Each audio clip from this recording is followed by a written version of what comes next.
Hello सांगने आपनकर प्रिय धारावाहिक सीरियल सिंदूर खेल एपिसोड रे आपण माने देखिबाकू पाइबे जबरदस्त सीन सांग माने आपण माने देखिबाकू पाइबे जे आज जतबेले अंश अन्या आउ अनिको सांगरे धरी मार्केट जाइथिबे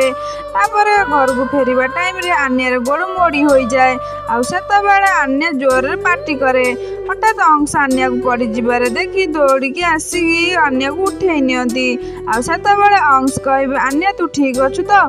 तोर तो किछि होइनी तो एक कथा शुणी अन्या इमोशनल होईगला आउ तापरे अन्या अंश को कुंडे नेबे सेतबेले अंश भी इमोशनल होई जिबे कहीं अंश सहित अन्यार रक्तर संपर्क थाए एसबू को देखी अन्य बहुत खुशी होउची तापर अंश कहबे अन्या चल जिबा घर को समस्ते घर को जिबा टाइम रे एबे अन्या कहबे अंकल मु गोटे कथा कहबी सेतबेले अंश कहबे हाँ अन्या कौन कहबू कह एबे अन्या कहबे अंकल जदि मोर पापा थांते ताहाले मते एमिति निश्चित भाव में केयर करि थांते ए सब कथा सुनी अंश आश्चर्य हो पड़ुची। तो फ्रेंड्स आपण मानकू कौन लगुच अंश कौन जानी पारिबे अन्या हउची तार प्रकृत झियो बोली जदि हाँ कमेंट रे एस बोली।